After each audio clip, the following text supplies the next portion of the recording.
Bom dia para quem é de bom dia, boa tarde para quem é de boa tarde, boa noite para quem é de boa noite. E se você está escutando a gente de madrugada, boa sorte. Eu sou o Leandro Canônico, editor do Globoesporte.com, e esse é o episódio 21 do podcast GE São Paulo.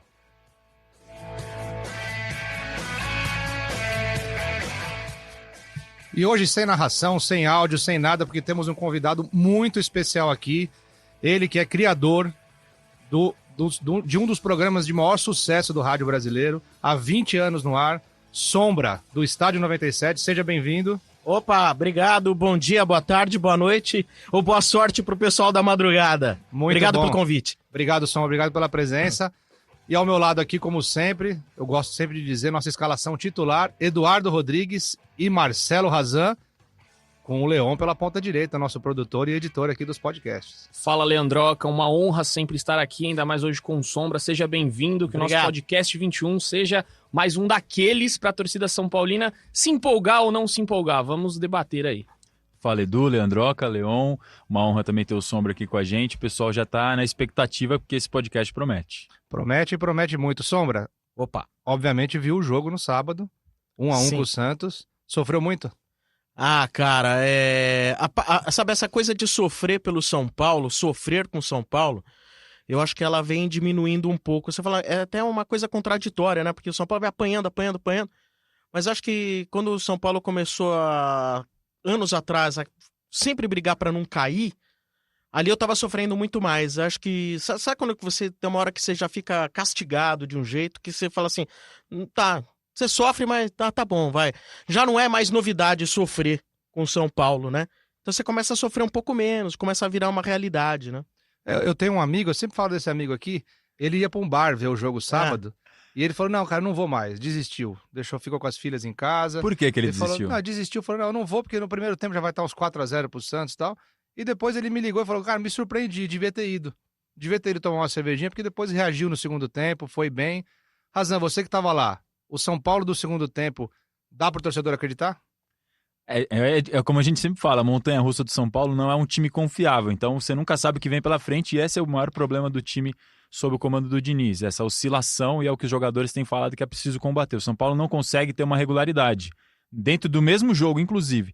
Primeiro tempo o Santos dominou completamente, fez o gol, teve chance de abrir até uma vantagem maior, e aí se abre uma vantagem maior, fica muito difícil para recuperar. No segundo tempo, o São Paulo dominou completamente, para mim, de uma forma inesperada. Teve mais a bola do que o Santos na Vila Belmiro, treinado pelo São Paulo, que é um time que gosta de ter mais a bola. Mesmo assim, o São Paulo conseguiu ter mais a posse, criou chances para empatar, como empatou, e para virar. Teve uma com o Igor Gomes, teve uma com o Arboleda. Criou muito volume e estava bem tranquilo no jogo. Nem parecia que era um clássico fora de casa no segundo tempo. Então, me surpreendeu positivamente o segundo tempo. E aí, como é a última imagem que fica, deixou uma impressão legal para o torcedor do São Paulo. O Fernando Diniz até falou que o São Paulo foi muito corajoso, tanto contra o Flamengo no Maracanã, quanto agora contra o Santos na Vila Belmiro. Isso é verdade. Então vamos começar o debate. O primeiro debate que eu vou propor aqui pra gente é falar sobre o Daniel Alves. Fez o gol do empate do São Paulo, jogou muito bem, né? Deu outra consistência ao meio de campo do São Paulo. Assim, parece que teve um pouco mais de consciência, né? Você que estava lá, né, Raza, pode dizer melhor, assim. Ele teve um pouco mais de consciência no jogo, da importância dele, chamou a responsabilidade e garantiu o empate aí pro São Paulo. Vamos ouvir o que o Fernando Diniz falou do Daniel Alves depois do jogo. Eu acho que quando a gente fala do Daniel Alves, você fala de um jogador de nível muito alto. O Daniel tem outras coisas que externamente acaba vocês não sabendo, mas é uma liderança extremamente positiva. É um cara que treina todos os dias, que chega no horário, que vai embora depois dos outros, que faz a recuperação, que cuida faz uma alimentação também especial. E é um exemplo. Então ele não tem, o São Paulo, ele fez uma grande contratação com o Daniel Alves, porque ele emana coisas positivas. A gente não trouxe um cara driblador e fazedor de gol, e nem assim um cara que foi um camisa 10 a vida inteira. Então essa cobrança, às vezes, que se exige pelo nome que o Daniel Alves tem, pelos títulos que ele ganhou, ela é muito descontextualizada. O Daniel ele veio para somar e para ajudar o São Paulo, e está ajudando muito. Em todas as coisas que ele veio fazer, ele tem ajudado. Todas. Pelo menos o que eu vejo depois que eu cheguei, ele ajuda em tudo. Na liderança, dentro do campo, na marcação, na orientação. Então ele é um cara que faz parte da solução muito claramente para mim. Tá aí o Fernando Diniz falando do Daniel Alves. Daniel Alves que alguns dias atrás disse, né, Sombra, falou, eu não vim para ser o salvador da pátria, mas vim para ser quem vai melhorar a Pátria. Você concorda com o Diniz? Concorda com essa posição do Daniel? Eu concordo. Eu acho que a situação que está o São Paulo, qualquer grande jogador que chega, perante a massa, chega com aquela obrigação de ser o salvador da pátria. É o jogador que tem que comandar, driblar, fazer gol e tirar o São Paulo desse marasmo. Então, tudo aquilo que é feito de errado por diretoria, por planejamento de comissão, seja no aspecto físico e técnico, o craque que chegar, ele tem que chegar e resolver perante os olhos da maioria da torcida. Então, nesse ponto, eu concordo plenamente com o Fernando Diniz.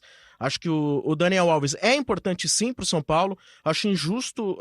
Outro dia a torcida do São Paulo ficou na porta do Morumbi xingando o Pato, o Hernanes e o Daniel Alves. Bom, isso é uma outra questão da gente abordar, mas eu acho, no caso do Daniel Alves, extremamente injusto, assim como eu acho também no caso do Hernanes. Mas em termos de Daniel Alves, eu acho que ele é um cara que chega assim para melhorar o nível do elenco, mas é errado você jogar nas costas dele essa situação de ser o herói da pátria. Até porque, assim, embora ele seja o maior vencedor da história do futebol, ele nunca teve essa característica de ser o principal cara do time, né? Talvez eu acho que o único lugar do mundo que ele jogou sendo o principal do time, sem saber que ele era o principal do time, era no Bahia, onde ele apareceu. Sim, sim. Depois ele só foi para times onde ele jogou ao lado de jogadores do mesmo nível que ele, ou melhor que ele. Aí é fácil. Se o Daniel Alves fosse hoje jogador do Flamengo, eu não tenho dúvida, estaria sendo exaltado. Com certeza. Se ele estivesse até no Palmeiras, que eu acho que não é um baita time, mas é um pouco mais bem arrumado que o São Paulo, estaria bem. E assim, a mesma coisa no Grêmio. Com certeza, concordo. Falando desse jogo agora do Santos, eu acho que foi uma das melhores partidas dele com a camisa do São Paulo, porque ele jogou solto, ele jogou livre. Ele não tinha uma função tática ali dentro de campo de ficar guardando posição. Ele não precisava ficar na lateral, apoiando o Antony. Ele jogou, muitas vezes você via ele na esquerda, você via ele na direita. O próprio gol sai de uma roubada de bola dele lá no campo defensivo e ele consegue avançar o campo inteiro para fazer o gol. Eu acho assim, o Antony volta agora contra o Ceará. Tem a possibilidade, né? Tem a possibilidade. Diz que provavelmente ele vai estar à disposição. E aí eu acho que o Antony com o Daniel Alves ali, a gente viu ainda que não. Até o Razan falou já em um podcast anterior que não tem ultrapassagem do Daniel Alves. O Antony pega a bola, também. Aí ele volta pro Daniel. O Daniel não passa. Então não sei não. E essa era a grande expectativa que tinha na contratação do Daniel Alves, né? Que o Antony cresceria. Essa dobradinha pela direita. Então, eu gostei muito da função tática. Pra mim, a melhor partida do Dani com a camisa do São Paulo, por tudo que ele fez, por tudo que ele correu. Agora sim, ele tem que parar de fazer gracinha. Muitas vezes quer dar uma caneta, quer dar um chapéu. Isso estraga o futebol dele. Teve um lance, acho que foi no primeiro tempo ainda. Uma bola que sim, que ele podia ter tocado pra esquerda, ele tentou dar o chapéu pra direita e perdeu a bola. Ele fez o lance contrário do que a jogada estava fluindo naturalmente pra esquerda. Tinha uma opção de passe, ele quis voltar, dar um chapéu. Ele é desarmado de cabeça e aí sai o contra-ataque, aquela bola que o Sanches tenta dar de cobertura e o Volpi sai tocando no pé do Sanches, ele tenta encobrir. Muita gente no estádio até achou que foi gol, do jeito que a bola caiu atrás da rede ali. E foi um lance desnecessário dele. Totalmente. Teve uma outra bola, mas aí ele acertou, que ele deu um passe pro lado e virou a cara pro outro. Que isso ele já tem feito isso, mas ele acertou. Mas também concordo contigo. Isso dá uma irritadinha, né? O torcedor que tá na fila... Se o jogador do Flamengo fazer isso, beleza, né, cara? Mas, pô, tá ganhando tudo, tá 50 mil pontos na frente. Agora, com a pressão nas costas, fazer isso, deixar pra fazer quando você estiver ganhando um jogo de 3-0. Exatamente. Fatura consolidada e aí... Mas eu ainda acho que o aspecto melhor aí é muito mais positivo. Acho que temos um saldo mais positivo. Eu penso que o Daniel Alves, ele tem que ser o 10 do São Paulo. Então é o 10, não no sentido de falar, vai lá e resolve, não. Mas acho que ele vai fazer o que ele fez no jogo de sábado. Deixa ele livre, tranquilo, no meio de campo, vem, volta, ajuda, distribui a bola, né? Mas sem a torcida ter essa pressão de achar que ele é o cara que vai resolver. Ele não vai ser o Gerson, ele não vai ser o Pita do São Paulo, ele não vai ser o Raí do São Paulo, né? Mesmo porque todos esses que eu falei, eles tinham uma companhia melhor, né? Sim. Fazer com que, né? E acho que tem lugar pro Antony. Apesar do Vitor Bueno ter feito a jogada pela esquerda, eu acho que, no caso, o Vitor Bueno é o cara que eu acho mais... Eu não sei, acho que ele não flui no time do São Paulo. Eu acho ele lento pra jogar pela esquerda ali, como ele vem jogando. Eu não sei o que vocês pensam, mas eu acho ele muito lento. O jogo anterior ao Santos, eu achei que ele foi bem mal. Foi o pior jogo dele, porque ele tinha ido muito bem. O único, pra mim, que foi bem contra o Palmeiras foi o Vitor Bueno. Apesar de ele não ter velocidade, eu acho a qualidade de passe dele muito boa. Ele tem uma visão muito boa. Eu tô gostando do Vitor Bueno até aqui. Com o Cuca ele não tinha rendido, o Diniz conseguiu encaixar ele ali, mas assim... Mas eu acho que não é solução, né, cara? Não é... não, solução não. Acho que ninguém ali pode ser solução sozinho, individualmente, né? Mas eu acho que ele tem ajudado o time, acho que ele tem melhorado. No jogo contra o Fluminense, se eu não estou enganado, quando o São Paulo perde, ele tenta alguma coisa. Contra o Palmeiras, esse jogo ficou bem marcado, ele foi o que mais tentou alguma coisa, mas foi um jogo horrível do São Paulo, então isso acaba passando batido. Contra o Santos, ele é um cara que às vezes parece ser um falso lento, mas ele consegue, ele não dá tanta velocidade como o Antony, não é driblador, mas ele tem chute de fora da área, que eu acho que o São Paulo tem pouco isso. Ele consegue bater bem na bola de fora da área. E apesar de não parecer, ele consegue proteger a bola muito bem com o corpo. Apesar de não ser um cara grandalhão, ele sabe usar o corpo para ajudar nas jogadas. Acho que ele foi bem no clássico. Só voltando no Dani, na parte tática que você falou, achei interessante que o Fernando Diniz explicou qual foi a orientação para ele no clássico. Sem a bola, ele tinha que compor a marcação pelo lado direito, que é exatamente o posicionamento do Antony, e com a bola livre.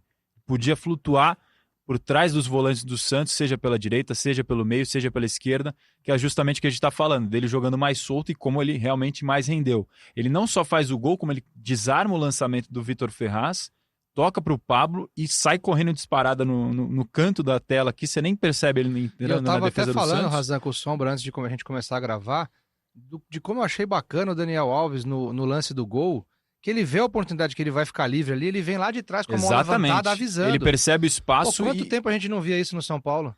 Abre um clarão na área do Santos, porque ninguém acompanha ele recebe, tem tempo de olhar e chutar. Do jeito que o São Paulo semana que vem nós vamos estar aqui criticando de novo, porque não fez nada disso que fez contra o Santos e tal. Mas essa assim, montanha-russa hoje, olha vale o elogio. Mas ele é inteligente. Muito. E às vezes é o cara que ajuda o time a jogar melhor. Ele faz os falta às vezes jogador mais. inteligente, não só com a bola no pé, tem que ter uma cabeça melhor. Jogador inteligente. Acho que falta.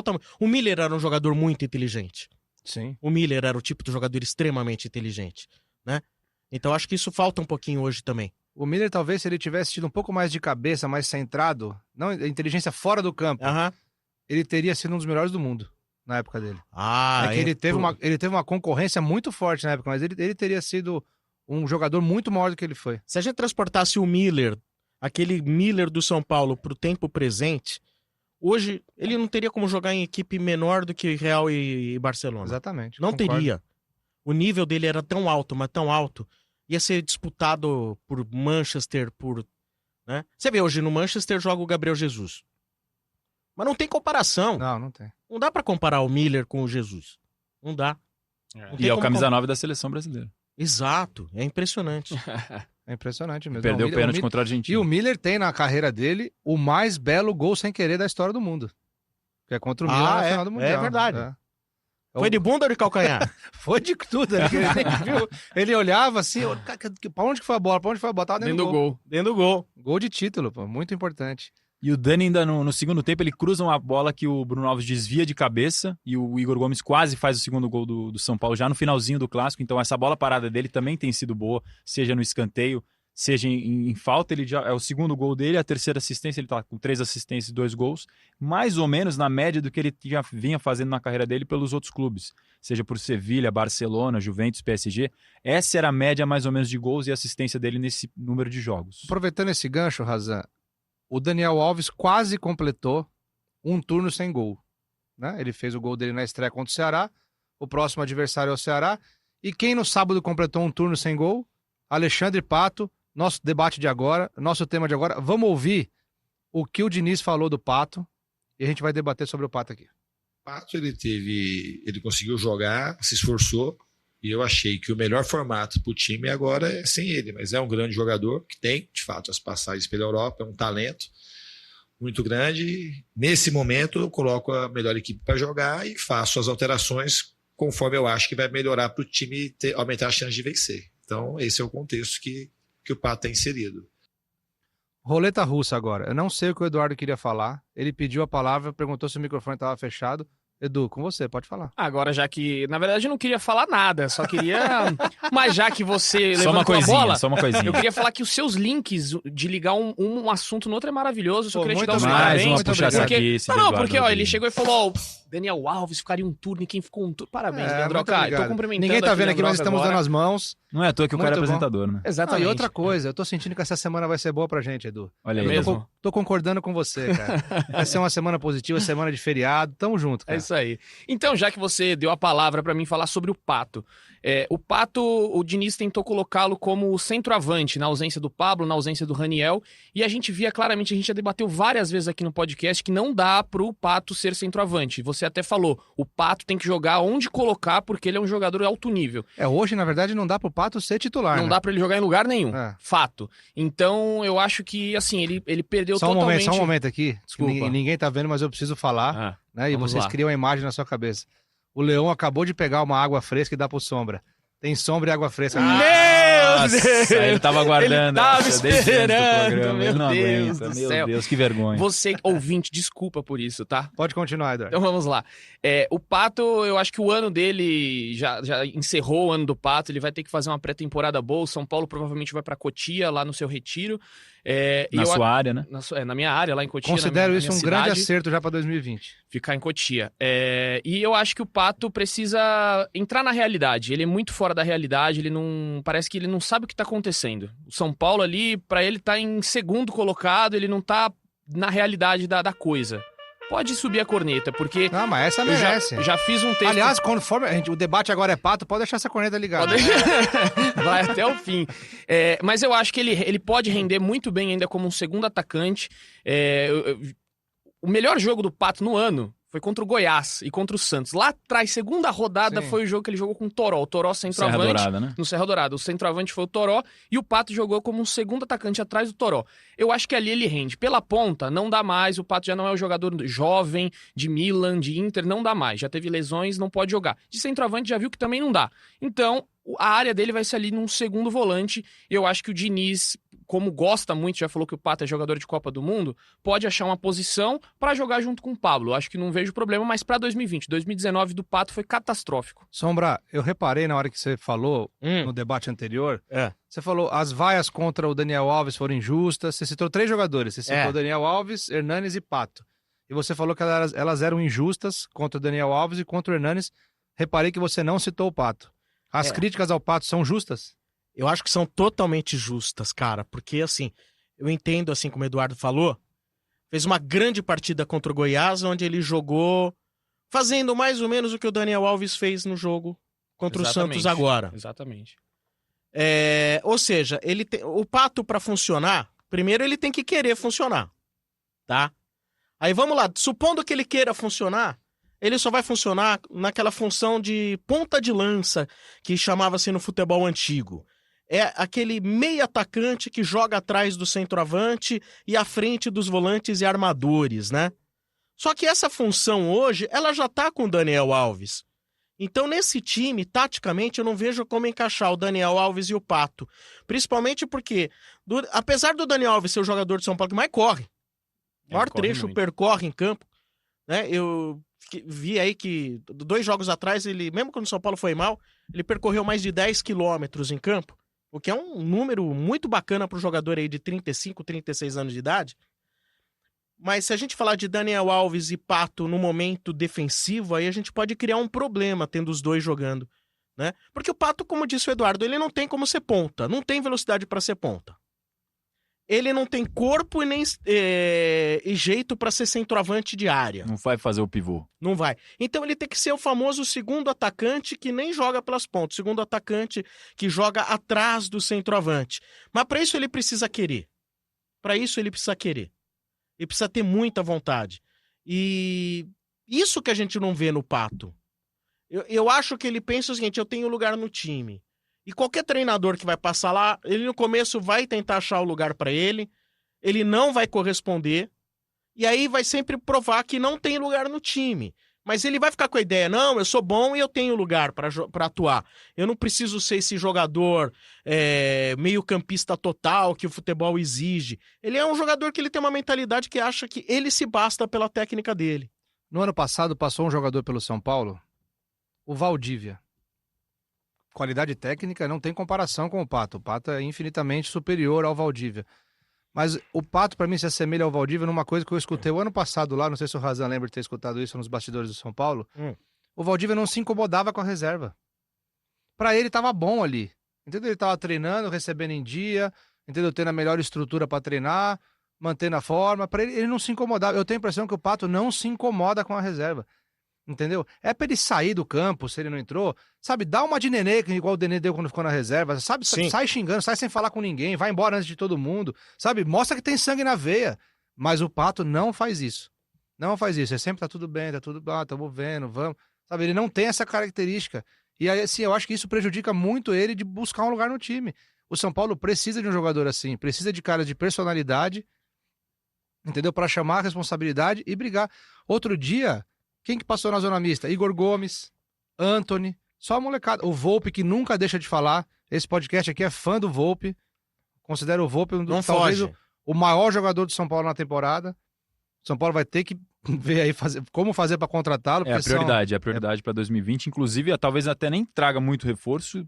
O maior reforço seria a permanência do Volpe. Então, assim, o Pato incomoda por isso. Eu não sei a opinião de vocês, queria microfone aberto para todos aí para falar. Pra cornetar o Pato. Mas você tem razão. Se eu sou diretor de São Paulo, eu chego, filho, eu tenho duas situações aqui. Ou você, já avisando o ano que vem, porque tem um contrato de 3 anos, né? Ou você se imbui aí de jogar mesmo, de ter vontade de brigar pela sua posição, de jogar, de correr, né? Ou então, vamos fazer o seguinte, você vai treinar em separado em Cotia, porque também tem um jogador desse junto ao grupo que não vai acrescentar em momento nenhum. Porque o Diniz, na entrevista, ele foi muito gentil, né? Sim, sim. Ele foi muito gentil com um grande jogador, só que nesse time não se encaixa. Ou seja, qualquer treinador que tiver ali no São Paulo vai ter a mesma opinião. O Cuca não queria o Pato, vocês concordam comigo? É verdade, a informação, não queria mesmo. Porque ele vê que como que eu vou encaixar o Pato? Era um nome que a diretoria queria, tinha essa disputa com o Palmeiras, que também estava na jogada. Haveria uma pressão enorme se o Pato volta para o Brasil e não joga no São Paulo, para a diretoria ser uma grande pressão da torcida, que já é uma diretoria que já está exposta por N motivos. E o Cuca aceita, não é um nome que ele pede, é um nome que ele aceita depois de conversar com a direção.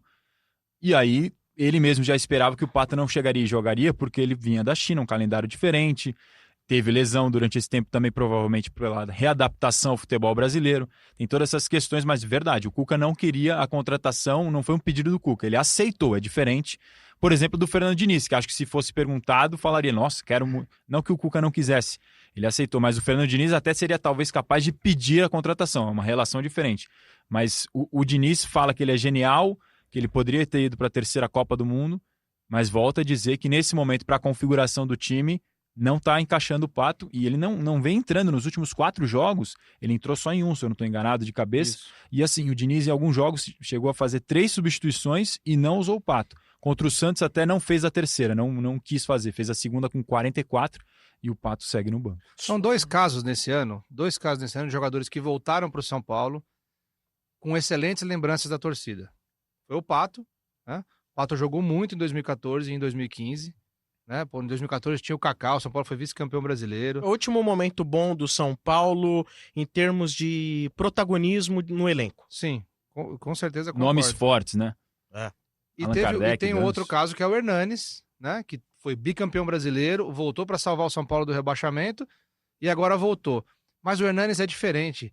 Embora ele dê aquelas viajadas dele nos momentos proféticos que você dele adora, lá, né? Que eu particularmente não gosto, eu acho que tem que parar com isso enquanto tá mal, mas tudo bem. Mas ele é um cara que você vê que se incomoda, ele tá às vezes constrangido na frente da câmera para dar uma entrevista, ele tá constrangido com o momento do São Paulo e principalmente com o momento dele. No Pato você não vê isso. No Pato parece que assim, pô, tá tudo bem aqui. Até viralizou uma foto do Hernanes e do Pato no banco na Vila Belmiro, os dois com colete sem ter entrado, tipo, 2 nomes desse tamanho, desse porte, que tem identificação com a torcida e hoje em dia opção no banco e assim, não é que tá sendo injusto, é correto eles estarem no banco. O Fernando Diniz tá certo nesse momento, os outros jogadores estão melhores. Só uma... Desculpa, Tudo bem, isso aí é coisa do ser humano, o ser humano tem pigarro. Né? Obrigado. Uma informação aqui, na verdade, o Tociro Neto, nosso companheiro aqui de repórter da Rede Globo, ele fez uma matéria, quando o Pato foi contratado, sobre a Operação Pato de Valores. Então, só para mostrar que muitas vezes o torcedor pergunta, quanto o Pato ganha? De abril a dezembro, o Pato recebeu 1,7 milhão de reais. No ano que vem, de janeiro a dezembro de 2020, vão ser 8,4 milhões de reais. 2021 também 8,4 milhões de reais. 2022, se ele ficar até 2022, mais 8,4 milhões de reais. um total de 26,9 milhões se ele completar todo o contrato dele. Então, de 2019, de abril de 2019 a dezembro de 2022, o São Paulo pode arcar 26,9 milhões pelo Pato. Só essa constatação. Olha aí. E até agora ele fez, acho que 5 gols em 22 jogos. O custo-benefício não tá sendo muito Não bom. tá, não. Tá Não, muito longe. Estamos falando aí de um salário de 700 mil reais mês. 700 mil reais mês. É muita 700 coisa. mil, a exceção agora do primeiro ano, né? É, Mas no primeiro ano o valor é primeiro menor ano e depois foi aumenta. 8,4 milhão de... Não, desculpa, 1,7 milhão de abril a dezembro. Estamos falando aí de 212 mil reais no mês. É. O Daniel Alves também, ano que vem, foi basicamente essa O Daniel conta Alves, aí. a partir de abril, São Paulo tem semestrais que paga pelo direito de imagem que comprou para vender O caso... do Daniel Alves. Mas até lá o salário dele é menor. A partir de abril de 2020, o São Paulo tem que pagar uma parcela semestral mais alta. Em abril, outubro do contrato do Daniel Alves, sempre vai ter essa bagatela assim, que o São Paulo vai ter que pagar maior. Eu tentaria negociar o Pato. Também acho. Eu tentaria negociar o Pato. Não sei se de repente um grande retorno triunfal ao Beira-Rio. Pensar alguma coisa assim nesse sentido. Não, é sério. Pegar algum lugar que ele tenha algum apelo ainda, alguma saudade do torcedor, né? Tentar fazer alguma negociação. Ó, paga 350 aí, eu continuo arcando com 350 aqui, a bobagem tá feita, assumo. Né? Aliás, mais uma bobagem só assumida pela direção de São Paulo. Sim. Né? Não vai ser novidade. Né? Aliás, eu acho que no caso do Pato, não é só o Diniz que tem que conversar com ele, não. Não é só o Daniel Alves que ali dentro tem É que a tentar família, né? É todo mundo. É Raí, é Leco, é Alexandre Passo. Tem todo mundo que conversar com o Silvio Pato. Santos tem que conversar com ele. O Silvio Santos tem que bater um papo. Tem que bater um papo com ele. Pelo amor de Deus, né, cara? Não dá. Eu não deixava nem entrar em casa. Pô, pelo amor de Deus, cara. Sério, dá nervoso. Tá nervoso. Dá nervoso. Eu, às vezes, achava exagerada a cobrança do torcedor do Corinthians em cima do Pato. Pô, não deu certo lá, tudo, mas pô, no São Paulo ele jogou bem e tal. E eu escuto muitos torcedores, escuto todos os torcedores para ter uma visão de todos, né? E aí o São Paulino sempre, não, pô, tem que dar um voto de confiança, o Pato foi bem e tal. Mas já irritou o São Paulino também. Vamos pressupor que o Pato, chegamos a uma conclusão, ele é aquele jogador segundo atacante que joga atrás do centroavante. Chegamos, ok. Então temos que montar o time em função do Pato, ok? Sim. Teríamos que montar o time em função do Pato. Só que é difícil você pegar um treinador que queira montar o time em função do Pato, porque ele é muito desligado.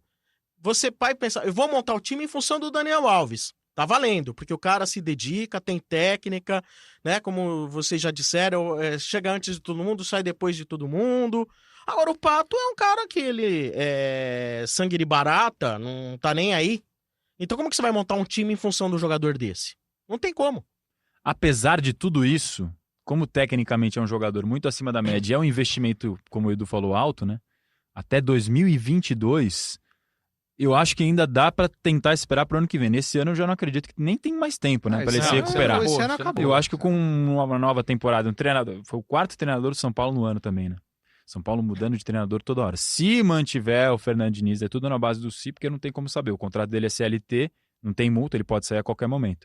Se mantiver o Fernando Diniz para o próximo ano, se mais ou menos tiver essa base desse time, que alguém vai ter que ser vendido, porque o São Paulo está com um déficit de 76 milhões e meio de reais nas contas, de janeiro a agosto.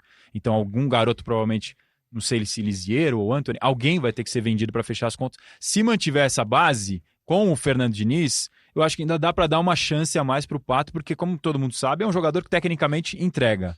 Ele tem técnica. Não tá entregando. Não tá entregando agora no São Paulo, tá mas já entregou. Em algum lugar. Já entregou. E é o que o Fernando Diniz falou, ele não conseguiu ainda botar esse talento pra fora. E eu falei injustamente aqui semana passada que o Hernanes, que o São Paulo contratou o Zizal com a máscara do Hernanes. Na verdade, o Pato é o Zizal. É verdade.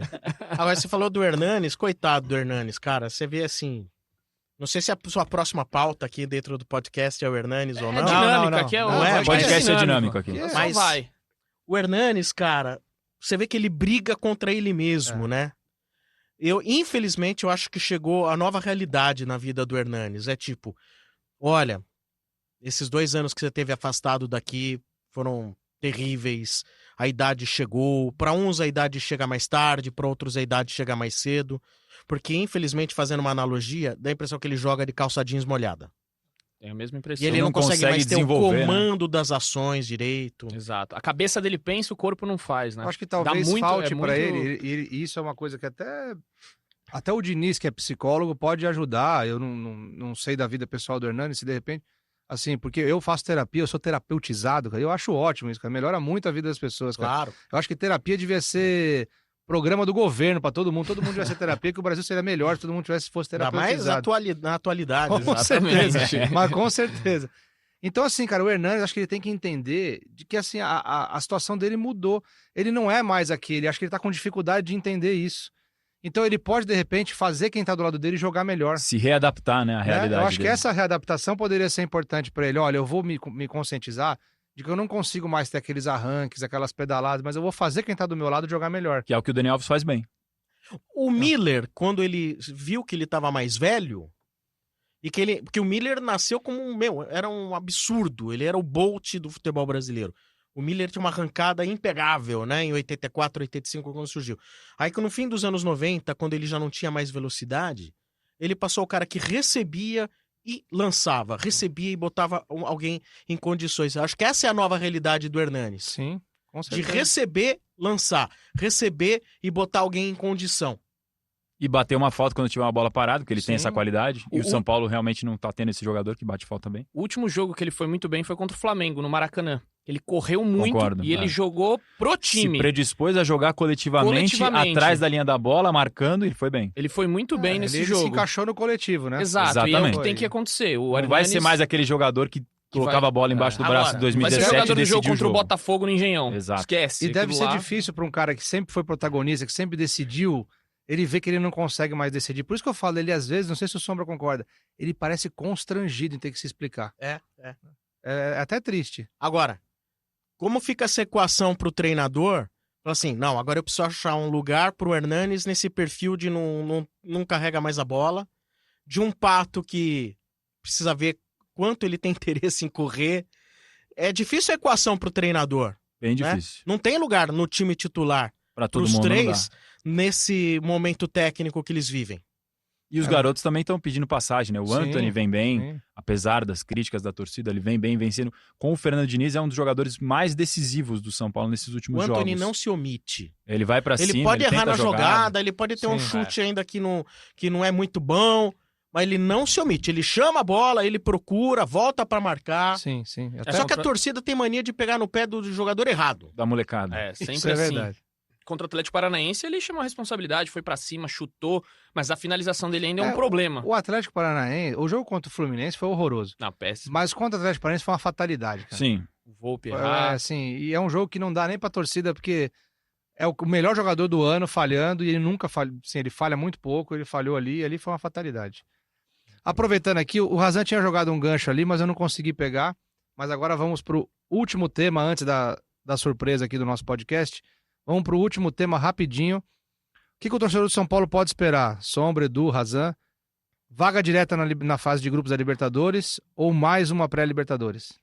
Olha, eu vou só abrir um parênteses aqui.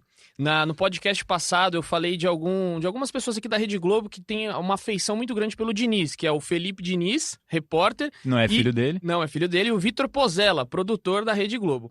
E aí, a gente entrou num debate, a gente sempre entra num debate na redação ali sobre Diniz, é incrível. Nossa, você em Como- debate? Não Imagina, imagino, não não gosto. consigo imaginar isso. E aí, eu bati duro no podcast passado no Diniz. Você é o Muricy agora. Bate- E o duro, Pozella ouviu e falou, olha, você tá sendo muito duro com ele, por quê? Diniz precisa de uma semana cheia pra trabalhar. Eu falei, Pozella, desculpa, ele não pode trabalhar no Brasil, então. Ele tem que trabalhar em outro polo. E a gente foi ver a tabela, quais jogos o Diniz teve semana cheia pra trabalhar. E o Pozella me pegou nessa. Porque realmente, quando o Diniz tem semana cheia, o São Paulo vai bem. Ganhou do Fortaleza, 2-1. Ganhou do Atlético Mineiro, 2-0. Foi o melhor jogo pra mim do Diniz. E empatou com o Santos agora. E o São Paulo terá mais uma semana cheia até enfrentar o Ceará. Então, eu queria dizer só que posso ter sido duro e eu quero ver agora, essa semana, se realmente o São Paulo vai manter essa regularidade de semanas cheias. Só que assim, o Diniz não pode viver só de semana cheia. A gente tá jogando no futebol brasileiro, né? Ou seja, a ideia dele é muito boa, pode ter algumas ideias boas, algumas ideias ruins. Só que ele precisa de tempo. Vamos ver se esse tempo vai durar até 2020. Não sei se o São Paulo vai dar esse tempo para ele trabalhar ano que vem. Muito bom, tá aí o recado pro Pozzello, o recado pro Felipe Diniz, mas a pergunta que eu fiz, por favor. E eu acho que o São Paulo vai ficar vai conseguir a vaga na Libertadores, não vai ser de forma direta, eu acho que fica em sexto. É que tá uma confusão, né? Que se o Atlético Paranaense ficar entre os 6, abre mais uma vaga, e o Flamengo, se for campeão da Libertadores, abre outra vaga. E aí, se o Atlético Paranaense ficar em quinto, o São Paulo em sexto, e o Flamengo campeão da Libertadores, vai direto. Na verdade, o São Paulino, é uma loucura, basicamente, ele pode ir direto em sexto. Basicamente, na situação Então, de hoje, o São Paulino tem que torcer pro Flamengo ser campeão da Libertadores. Joga sábado, né? Contra o River Plate. Joga sábado contra o Final River da Plate. Libertadores lá em Lima. E o São Paulo joga no domingo contra o Ceará, fora de casa. Então, se tiver que ficar entre os 4, acho que o São Paulo não consegue para pegar essa vaga direta. Se abrir mais vagas nessas possibilidades que o Edu citou, seja por Flamengo e o Atlético Paranaense lá metido no meio, aí acho que tem chance, mas acho que vai para a Libertadores, mas não entra na fase de grupos. Até porque, né, Sombra, pra gente ver como a montanha-russa que o São Paulo vive na temporada prejudica o time em momentos decisivos, né? Não é nada, o São Paulo é um dos times que mais empata no campeonato. Né? Tá ali na frente porque perdeu pouco. O São Paulo ainda assim, ainda com toda essa confusão que tá, o São Paulo é um time que perdeu pouco no Campeonato Brasileiro. Mas a gente vê agora na tabela, estampado ali, né, o motivo da preocupação do torcedor com a oscilação do time. Se o São Paulo na próxima rodada vencer o Ceará e o Grêmio perder, o São Paulo ainda assim não passa o Grêmio. Por quê? Porque tem menos vitórias. Empata em número de pontos, mas tem menos vitórias. E isso é muito complicado, né, Sombra? É muito complicado. Eu não acredito na vaga direta. Talvez apenas se acontecer de Flamengo ser campeão e garantir aí ser campeão e já garantir a vaga como campeão da Libertadores, abrindo mais uma vaga. Eu não acredito. Não acho que o São Paulo... Mesmo porque o São Paulo depois tem um confronto direto com o Grêmio. Sim. Fora de casa. Fora de casa. Não acredito aí que o São Paulo possa ter bom resultado contra o Grêmio fora de casa, porque eu acho que há uma distância entre os dois times. Tecnicamente falando, tem uma distância. Em todos os aspectos tem uma distância aí. Agora, eu entendo também que ir por a Libertadores como pré ou direto, em termos de São Paulo Futebol Clube, eu também não tenho muita esperança, cara. Assim, se vai pré ou vai direto, porque com esse elenco que o São Paulo tem, mantendo o nível desse elenco aí, independente do técnico que for, vai ser sempre aquela briga de tentar achar o melhor conjunto para disputar a vaga de melhor coadjuvante do torneio. Não tem a menor chance, assina onde você quiser, do São Paulo ser campeão de qualquer coisa com esse elenco aí. Nem no Paulistãozinho. Nem. Opinião forte. Porque não tem. Eu acho que do Paulistão tem porque é um campeonato atípico. São Paulo não jogou bem, por exemplo, o Paulistão desse ano, começou a crescer só no mata-mata e aí chegou na final, quando viu tava na final. Empatou 0-0 com o Palmeiras, passou nos pênaltis, chegou na final, mas acabou nesse perdendo. atípico, há 14 anos o São Paulo não ganha. Sim. Né? Aí sim, aí sorte, não sei o que lá. A sorte nunca tá com o São Paulo nessas. Aliás, o São Paulo não chegava nem em final há 14 anos, que nem chegava em final. A última vai ser 2003. Exato, chegou agora, porque quando o São Paulo foi campeão em 2005 não teve final, era pontos corridos.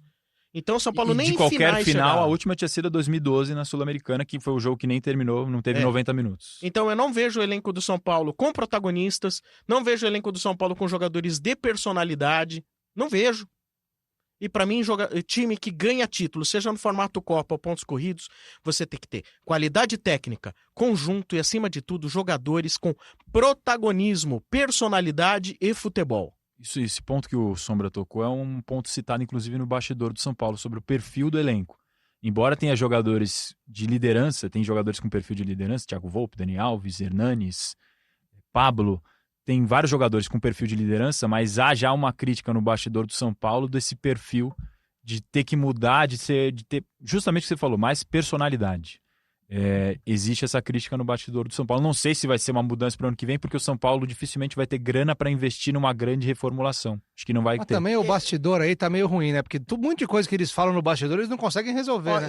Porque critica aqui, critica ali, ele não consegue resolver. Sobe a corneta. Eu tenho uma ideia de que o São Paulo precisa pôr dinheiro sim, e se o São Paulo investir em 2 posições com jogadores de personalidade, o São Paulo sobe de patamar, e se tiver sorte e um preparo físico melhor, com menos contusões, aí o São Paulo acho que ele pode começar a brigar. E como que eu vou traçar para vocês isso aí como exemplo? Buscando um time rival. Eu acho que se a gente colocasse nesse São Paulo 2 jogadores do Palmeiras que tem personalidade e futebol, seria um outro São Paulo. Não sei se vocês concordam. Mas vamos lá, o São Paulo que tem Volpi, tem Juan Fran, Arboleda, Bruno Alves e Reinaldo. Até aí eu acho que tá na média. Tanto é que o sistema defensivo vem comprovando aí através de É o melhor números. do Brasileirão, é. Exato. Aí vamos lá, o meio de campo formado por Felipe Melo, ok? Lisieiro. Que negociou com o São Paulo, Felipe Melo, antes de Negociou. Felipe Melo. E gostam dele, Exato. o São Paulo. Lisieiro, ok? Daniel Alves. Numa ponta, Antony. Na outra, Dudu. E o centroavante que seja o Pablo. Aí Mas é o melhor jogador do Palmeiras inserido no São Paulo. Então, se eu sou dirigente do São Paulo, como eu planejo? E o Dudu também negociou com o São Paulo e com o Corinthians e fechou com o Palmeiras. E o Dudu, que é o principal responsável pela mudança de patamar do Palmeiras. Foi ali que anos. o Palmeiras se impôs, voltou a se impor no mercado. Se eu sou dirigente do São Paulo, nesse fim de ano, eu vou me pautar no seguinte. Eu tenho que achar o similar do Felipe Melo e o similar do Dudu para vir jogar no São Paulo. Similar técnico e de protagonismo, de personalidade. E aí, quanto isso vai custar? Não sei. Barato não é. E acho que não tem dinheiro, esse é o problema. Mas tem que vender. Mas tem que vender, Tem que exatamente. vender. Não tem como. Talvez o maior reforço seja o próprio Volpi. Assim, dificilmente o São Paulo vai fazer grande investimento. Quem pode ser um Felipe Melo no futebol internacional que esteja aí, né? Não adianta você falar assim, não, mas tem um moleque bom da base. Ah, porque Tietê Eliseiro. Tietê Eliseiro não tem na soma de personalidade e técnica o suficiente para elevar o patamar do São Paulo. Exatamente. Não tem. Quem subiu aí bem foi o Igor Gomes com personalidade, mas ainda falta também. O Igor, ele precisa assim, sabe onde que o Igor Gomes vai funcionar? A hora que ele precisar entrar no time como o primeiro reserva imediato, o Igor, você vai hoje entrar no lugar do Daniel Alves, mas na hora ele vai encontrar, dando suporte atrás, um Felipe Melo, ou na ponta ele vai encontrar um Dudu. Ele precisa... Bons nomes da base precisam estar cercados de nomes consagrados que lhe deem amparo. É isso. Eu vou recorrer um pouco à década de 80 do São Paulo, quando eu falo, não, São Paulo cresceu com os meninos lá, do Morumbi, lá os menudos, né? Ah, porque tinha o Silas, o Miller e o Pita, e o Sidney. Legal. Cercados por Oscar, Dario Pereira, Pita, Falcão e Careca. Aí é fácil você fazer garotos crescerem. Até o Edu faria gol. Até eu. Não, é verdade. Pô, aquele Alberto lá do Santos funcionou porque ele era cercado de craque. Sim. O André Balada, ele Zé Love no Santos, na Libertadores. O Zé Love, 2009. aí funciona. Aí o Pablo vai funcionar bem. Sim. Né? Você não vai ter que construir muito, a gente vai pôr a bola pra você. Então, se eu sou o Raí, cara, e o Leco, eu falo assim, eu tenho que achar um baita volante, eu tenho que achar um baita ponta, não só no sentido de bola no pé, de personalidade, nego que não foge do pau, nego que vai pra clássico falando, meu, problema, esses caras aqui, eles não tomam tapa na cara, eles dão tapa na cara. Tem que ser assim. E tem que ver primeiro também se o Raí vai ficar pro ano que vem, né? Porque o contrato dele acaba agora em dezembro, o mandato do presidente Leco vai até o fim do ano que vem, 2020, e tem uma indefinição ainda sobre o futuro do diretor executivo. Aliás, vocês dois citaram o nome do Leco agora. Eu acho o Leco, assim, a torcida realmente pega no pé dele. Eu acho até que, às vezes, até exagera esquece que do outro lado tem um ser humano, sabe? Assim, o cara que tem... Eu acho assim, as cobranças, as críticas, elas têm que ser duras, têm que ser fortes, mas acho que a torcida, algumas vezes, com o Leco, ela passa do razoável, assim, algumas coisas, em comentários de matéria. Eu até nem leio muito isso, que isso acho que faz mal, não traz uma energia positiva, não. Mas, assim, o Leco é omisso. Sabe, assim, o Leco, ele em nenhum momento desse do São Paulo, ele chegou, sentou numa mesa de coletiva e falou assim, não, eu vou explicar o que tá acontecendo. Ah, não, porque nós temos o Raí que dá as caras. Mas não, você é o presidente, cara. Você precisa chegar e explicar. O Leco precisa ser aberto com o torcedor e sentar, sei lá, pro ano que vem e falar assim, olha, torcedor, tô aqui falando diretamente com o São Paulino. Eu vou abrir pra pergunta daqui a pouco, mas eu vou falar diretamente com o São Paulino agora. Ó, esse ano vai acontecer assim, nós vamos fazer assim, assim, assado, nós vamos priorizar isso, nós podemos perder no Paulistão, mas nós vamos priorizar a Libertadores, sabe? Nós vamos usar a base pra jogar. Ele tem que dar uma, sabe? Porque senão fica sempre nessa, sabe, dessa montanha-russa que o torcedor tá cansado. E ele não fala mais. O torcedor do São Paulo tá machucado e o presidente não dá as caras. O André Sanches, com todos os defeitos que ele tem, ele todo jogo, nessa última crise que o Corinthians teve, ele assumiu a responsabilidade. Ele chegou na frente de todo mundo e falou, desceu a lenha nos jogadores, sabe? Foi lá, decidiu, contratou e tava lá para falar. O Gagliotti no Palmeiras, ele toda vez fala. Entendeu? Pérez, o então, Pérez nem se no fala. Santos fala mais que rádio, mas fala. Mais que o Edu. Entendeu? O Leco dos 4 de São Paulo aqui é o que menos A aparece. última vez que ele apareceu foi na apresentação do Daniel Alves, que era um momento de festa total. Sim, mas aí é óbvio que ele vai aparecer. E aí não pode. E ele é muito populista, assim. A torcida pede, ele quer fazer os gostos da torcida. Igual foi com o Rogério Ceni, contratou o Rogério, aí a galera, que pato, vem Pato, Hernanes, vem Hernanes, Daniel Alves começou o Aue. Ele acha que essas coisas vão limpar tudo que a gestão dele fez de errado. O que você acha, Sombra? Você acha que falta ele aparecer um pouco mais? Acho que uma pessoa não pode dar o que ela não tem. Eu acho que ele não tem personalidade de líder. O Andrés tem. Não vou entrar em outros méritos, mas o Andrés é um líder. O Leco não é um líder. O Leco é o Leco. É aquele cara fala mansa, né? Que tem estirpe de cardeal tricolor. Mas falta liderança e falta competência. É difícil uma pessoa falar... E como que você quer que ele vá lá e exalte a respeito de erros? Quando, na verdade, os erros começaram através da gestão dele. Então ele não pode chegar lá e falar porque isso tá errado, porque aquilo tá errado. Porque tudo vem a partir da presidência, ainda que você bote nas costas do Raí, mas o presidente é o que autoriza a troca de técnico, é o presidente que autoriza a contratação de jogador. Então ele não pode chegar lá e falar assim, ó, falta autocrítica. O Leco e os dirigentes de São Paulo não têm autocrítica. O que tiver chegar e falar, é falar o seguinte, erramos sim na construção, erramos em tudo que a gente pensou até hoje, na estratégia, na contratação de treinador, na contratação de vários jogadores, a gente muda de ideia a cada momento, a gente mostra estar inequívoco. A hora que o cara falar isso, ele vai falar assim, tá assumindo a própria incompetência. E você acha que ele tá errado? Eu acho que ele acha que tá certo. Mas aí também é demais, né? Eu tenho essa convicção. Eu acho você olha pra cara dele, mas você olha pro Leco, ele acha que ele tá certo, ele não errou. E se for pra mudar treinador de novo, eu acho que ele vai achar que tá certo de novo. Exato, E não tá nem aí não, vamos trocar mesmo, ano que vem é meu último ano de mandato, eu tenho que fazer alguma coisa pra mudar, porque eu tô certo, eu tenho essa visão. Você tá de frente, pra mim você tá perfeito hoje, cara. Você levantou a bola aqui pra gente começar o nosso Open Bar de participação do ouvinte. Open Bar. Opa! Vamos lá. O Razan, o Edu, o Sombra, todo mundo botou nas redes sociais pro pessoal mandar pergunta. E você levantou uma bola aqui sobre troca de treinador. Vamos levantar aqui já a primeira do Tito Fonseca.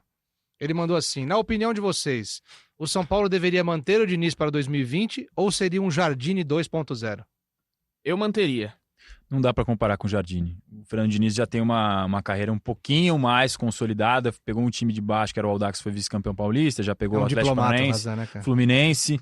O Jardine era a primeira experiência dele num time grande, já com uma Libertadores na Argentina, uma situação com o São Paulo totalmente atípica, não dá para comparar. Eu também manteria. Eu manteria porque eu acho que... Eu não que... teria contratado, tem registrado aqui no podcast, numa das nossas gravações, tem registrado, eu ao lado de Marcelo Prado, nosso Guinho, antes dele ser anunciado, o nome dele ventilado no São Paulo, a gente foi contra aqui, achamos uma temeridade, até foi a palavra usada, eu não teria contratado. Agora, eu imagino, e também tem muito torcedor perguntando disso aqui, um bom nome para o São Paulo, pela história que tem. Isso aqui, a gente não tem bastidor nenhum de o Diniz cair, nada. Estamos só pensando aqui, jogando ideia pro ar. Aliás, isso nem está sendo cogitado. Nem está sendo cogitado.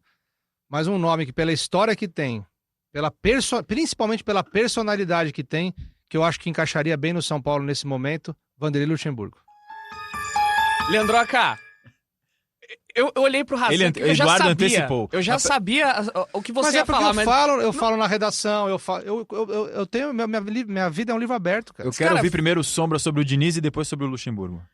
Só endossando o que o Leandro falou, jamais teria trazido o Diniz, jamais.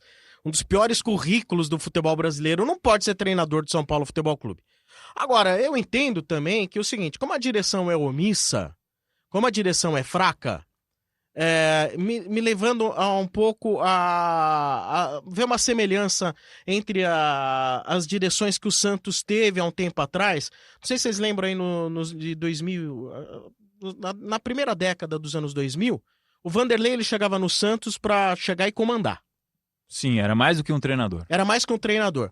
Como o São Paulo, politicamente, diretivamente, é um time omisso, um clube omisso, como a gente já debateu aqui, só resta apelar para ter um técnico que seja mais inteligente e mais forte que os seus próprios diretores. Não resta outra solução. E o Luxemburgo tem esse perfil. Olha, eu nunca fui a favor do Luxemburgo no São Paulo. Nunca fui a favor, talvez por outras questões, não as técnicas. Nunca fui a favor. Mas já que tá uma zona mesmo, já que a expectativa já não é das melhores, e um dos sonhos do Luxemburgo é dirigir o São Paulo, então traga o Luxemburgo, que é daquele que chega e fala, ele bate no peito, ele assume. Acho que a torcida, de certa forma, vai ver um pouco mais de credibilidade. Para mim, o Diniz é um técnico já demitido. Você acha que ele não fica para 2020? Não, mas ele fica, mas ele assim, se ele fica, ele é demitido depois do Campeonato Paulista. E você Que manteria é ele? concomitante com o Libertadores, você entendeu? Aí como que vai ser o negócio? Vai tentar empenhar o melhor na Libertadores, vai ser um sufoco na Libertadores, no Paulista vai ter que poupar jogador, ou seja, aquilo que já é médio vai para horrível, e aí não vai ter resultado em um dos dois, então já está demitido o Diniz. A própria trajetória recente do São Paulo mostra que o Diniz não vai ser treinador de São Paulo. Sim, concordo. Não vai conseguir ser treinador. Tudo bem, ele pode até ficar. Mas não sei. Precisa ver também em que situação que chega até o fim do ano, senão nem pra Paulista fica. Razan, vamos aí no Open Bar de participação dos ouvintes. O que tem aí? Caio, eu queria fazer uma pergunta quase estúpida, porque eu espero que a resposta seja sim, mas às vezes eu tenho a sensação que não. Vocês que acompanham os treinos mais de perto, esse time treina fundamento? Existe um treino de fundamento, quase como uma escolinha de passe, domínio, chute a gol?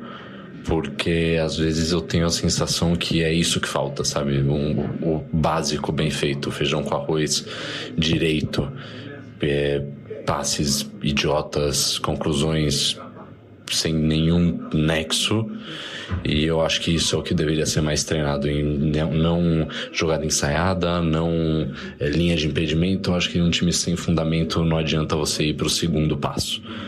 Obrigado, pessoal, até mais. Qual o nome do Caio. ouvinte? O Caio. Caio, eu e o Razan, a gente tá lá basicamente todos os dias no CT acompanhando os treinos, e o Cuca treinava incessantemente finalização. Era Fundamento, assim, ficava 1 hora treinando finalização com jogadores, e um que cruza, que finaliza, que rola a bola. Só que assim, era uma coisa meio triste de se ver, muitas vezes. Até o Globo Esporte fez uma matéria que gerou uma baita de uma polêmica, que foram mais de 30 chutes e... sei lá, acho que... O índice de acerto foi baixo, mas era um treino baixo. Que os jogadores tinham que chutar com a perna ruim. Isso é o que dizem, mas eu não acredito porque... Desculpa, mas isso daí eu não... Tinha que chutar com a perna ruim e num cruzamento, tipo, ruim também. Tipo, mas depois um passe ruim pra dificultar a finalização. Depois a gente foi ver os vídeos e essa história aí é meio mal contada, porque chutaram com a perna boa e não tinha nada de um cruzamento pra ferrar o outro. Sei lá, eu não engoli essa desculpa que deram. Eu acho que o São Paulo, não sei, os jogadores ali... não dá pra entender, de verdade. Eles treinam e a finalização... O São Paulo pode ter o pior ataque da história. Se nos próximos 5 jogos que restam não fizer 9 gols, o São Paulo vai ter o pior ataque da sua história. E com o Fernando Diniz a gente não vai fazer. Com o Fernando Diniz a gente não vê muitos treinos, né? A gente só vê normalmente na semana, quando é uma semana cheia, a gente vê a representação, depois é 15 minutos e o resto fechado. Então também não dá pra ver tanto esse treino de fundamento. Mas eu acho que o Edu destacou bem. Com o Cuca isso era bem claro. O treino de fundamento tinha bastante. Mas eu acho que hoje o jogador brasileiro, de uma maneira geral, ele já não sabe mais chutar como sabia antigamente. De uma forma geral. E, infelizmente, nesse momento de São Paulo, nós conseguimos reunir os piores que sabem chutar. Os piores que sabem chutar, pior que é verdade. O desempenho do ataque do São Paulo é pra chegar no fim da temporada. Pode fazer 20 gols agora no fim, mas é pra chegar no fim da temporada, reunir e fazer um pronunciamento, pedir desculpas. Não, desculpa, torcedor, você que pagou o ingresso. Sabe, nós vamos ressarcir vocês. Sabe, os 3 primeiros jogos da temporada vão ser de graça. Porque assim, vocês precisam ver gol. Vocês pagam pra ver gol e vocês não viram, desculpa. A síntese foi aquele gol perdido do Pato, né? Tá louco, cara. Contra o Avaí? Foi contra o Avaí, foi contra o Avaí. Bizonha. Aquilo ali vira meme. Virou meme em 10 minutos, cara. Vamos lá, Razan.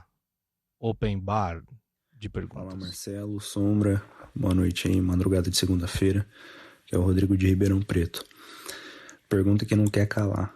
com o tropeço aí do Grêmio, as condições que o São Paulo está enfrentando agora nesse final de Brasileiro, dá ainda para brigar pelo G4? Tem condições ou é só esperança mesmo, aquela esperança distante? Um abraço aí. Você vê que ele é da madrugada, né? Ele é do Boa Sorte. Ele é do Boa Sorte. Você ouviu no fundinho o bebezinho chorando? Deve ter filho pequeno. Acordou de madrugada pra ajudar. Isso aí, é muito bom. Pai presente, se for, espero que seja. E a gente já debateu sobre, né? São Paulo. Sobre o quê? Pais presentes? Sobre chegar, sobre chegar ou não na Libertadores. A maioria aqui, pelo que eu entendi, acha que chega, mas dificilmente com a vaga direta. É isso, né? Exatamente. E tem uma coisa interessante de chegar na Libertadores pela fase prévia, é que a renda dos jogos pode ser maior, né? Porque ele vai ter 2 jogos antes de entrar na fase de grupos. Então, financeiramente, pro São Paulo pode ser bom se passar de fase. A premiação do Brasileirão, aí eu não sei como é que pode ser. O Leon aqui levantou, mas e a premiação do Brasileirão? Aí é uma boa... Leon, fala no microfone, deixa o pessoal ouvir tua voz, cara. Vamos lá, peraí. Vamos fazer uma manobra aqui, ele vai falar. Não, mas tem a premiação do Brasileirão também, né, Edu? Cada posiçãozinha que você sobe aumenta mais a premiação, né? Por isso que Não sei se a renda do Morumbi vai compensar tanto assim, não. Por isso que ele comanda o nosso podcast, é sempre atento a tudo. Ele tem o dom da palavra, né, cara? É isso. Outro dia teve um site de estatísticas aí que fez quantos segundos o Leon ficava sem falar. Bateu um recorde de 48 segundos. Foi difícil. Difícil, né? Foi difícil. Sombra, Razan, Edu, o que mais tem aí? Vamos lá. Mais ouvintes. E aí, Razan, beleza? Aqui é Vinícius de São Paulo. Minha pergunta é o seguinte: o mandato do Leco vai até dezembro do ano que vem ou até abril? Porque abril foi o mês que ele foi eleito presidente. Aí eu queria saber se vai até dezembro. Vai até abril, Vinícius. Vai até dezembro do ano que vem, que é quando o São Paulo vai, inclusive, fazer nova eleição. E nesse momento está meio nebuloso, assim, quem vão ser os candidatos, pelo menos da oposição. Da situação, o que se espera, embora o próprio não se confirme, é o Júlio Casares como um possível candidato da situação. Tá em campanha já. Muita gente no São Paulo enxerga dessa maneira, que ele já está em campanha, embora ele não se confirme como candidato. Sempre foi um conselheiro que teve votações expressivas, seja no conselho de administração, seja para virar conselheiro do São Paulo. Então é o provável nome e o favorito também, se assim concorrer na eleição de 2020. Nos jogos no Morumbi agora, o Júlio sempre tá ali para cumprimentar todos os jogadores, cumprimenta o Leco, fica numa resenha com o Leco, ou seja, como o Sombra falou, a campanha já começou. Aí na oposição ainda não tenho nenhuma perspectiva de quem que pode ser o candidato para enfrentá-lo se ele confirmar essa candidatura. Muito bom. Tem mais perguntas aí, Razan? Vamos para mais uma aqui.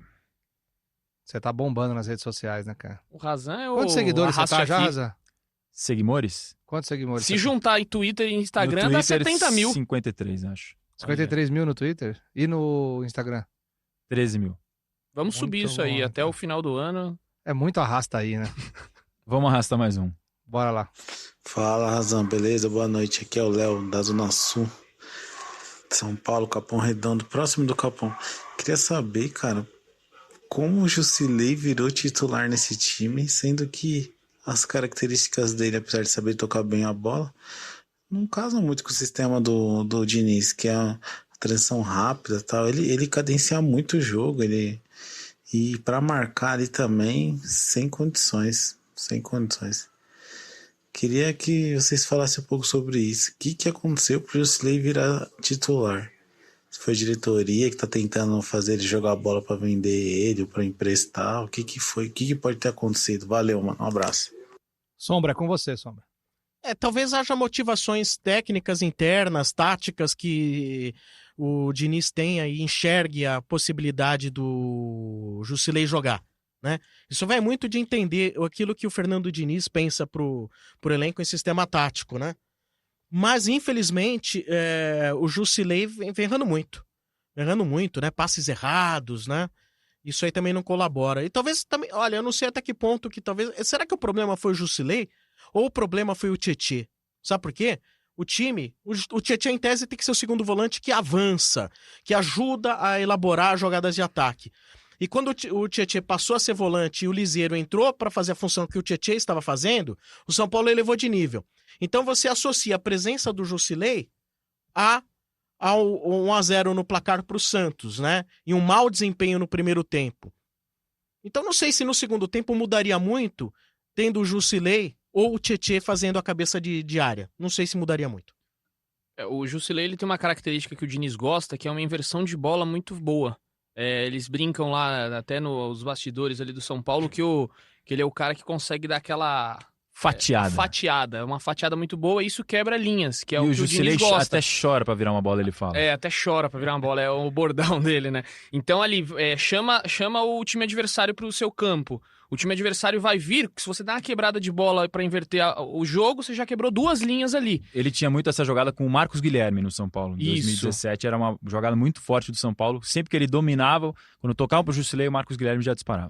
Aqui, fazendo uma crítica retroativa, São Paulo errou de deixar o Marcos Guilherme embora. Era um bom jogador, ponta muito rápido. Fez muita falta depois. E aí o Jusilei, só que o problema é que o Jusilei, ele pega a bola e ele não tá conseguindo girar, não tá conseguindo fazer os movimentos que dão uma possibilidade de ele fazer essa fatiada. No jogo contra o Santos, o pênalti do Arboleda foi porque o Jusilei dormiu. Ele tava ali, ele roubou a bola, aí quando ele viu, passou um por trás dele, roubou que nem viu. É igual a carteira no centro, quando é assaltada. Você nem viu. E o Jusilei ficou perdido. O Arboleda fez o pênalti, também infantil. O Arboleda errou também, que foi um carrinho chegou proporcional. muito atrasada. Mas o maior culpado, na minha opinião, foi o Jusilei. E aí o Liseiro entrou, foi muito bem. Pra mim, o Liseiro não devia ser reserva desse time. E vamos ver aí se ele permanece. O Jusilei permanece contra o Ceará, né? Eu acredito que não. O Liseiro é até um pouco meia, né? Nem só volante. Ele ajuda muito na criação do time, tem qualidade de passe, faz o time jogar. O Tietê, você levantou um ponto interessante do Tietê como primeiro, talvez. O time fica muito mais veloz, mais leve. Mas sobre o Jusilei ainda, apesar de ele não ter ido bem no Clássico, acho que ele não foi bem mesmo, e esse lance ficou emblemático, eu acho que ele não vinha jogando mal. Contra a Chapecoense, ele fez um bom jogo, que foi o jogo que ele voltou, né? Depois de vários meses afastado, fora do time. Eu acho que ele dá uma qualidade de passe, mas ele não tem a dinâmica e a velocidade que o Liseiro tem. E aí é o que o Sombra falou. Depende do que o Fernando Diniz pensa pro time, de acordo com a circunstância de jogo e o adversário local. Acho que é um cara bom pra você ter no elenco. Muito boas perguntas, muito boa a participação do nosso ouvinte, do nosso companheiro aí dos nossos companheiros, né, de podcast. O Razan e o Edu sempre arrebentando aí no engajamento de mídias sociais com o nosso podcast. Eu queria agora abrir o microfone pro Sombra para falar um pouquinho do Estádio 97, Sombra. 20 anos no ar. Faz a propaganda do teu programa aí e o microfone aberto para você. É um programa que não precisa nem fazer propaganda, né? Já é consolidado há anos. Estamos há 20 anos no ar. É um programa feito por torcedores. A ideia dele sempre foi ter torcedores falando, porque o torcedor, ele mais do que nunca, ele fala aquilo que o ouvinte pensa, né? Ele sente, ele traz a mágoa ou a alegria da arquibancada, né?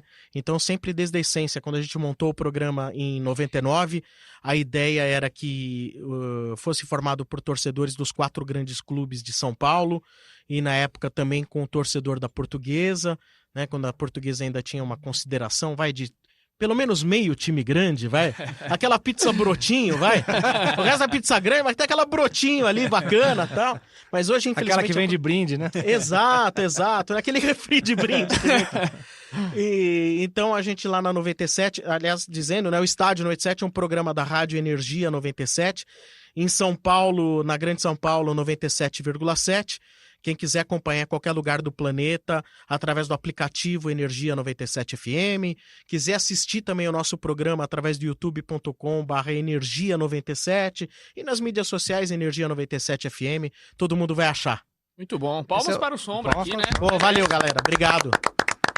Bacana tá falando assim de futebol. É bom. Bacana demais. Ainda mais falando só do São Paulo. Show de bola. Obrigado, Sombra, pela presença aí. E divulga nosso podcast também nas suas redes sociais. Claro. Ajuda a gente certeza. aí, porque tem o seguinte, tem uma briga interna aqui. Eles não falam, mas eu falo. Olha ele aí, querendo colocar eles crise no elenco. Eles estão disputando like, disputando seguidores. Eu sei que existe isso aí. Que isso? É um que arrasta pra cima, o outro já arrasta. Fechamento. Estamos então vamos lá, comentando todo aqui, mundo você não vê. Faz a divulgação nas suas redes sociais, Eduardo. Pode fazer. Farei.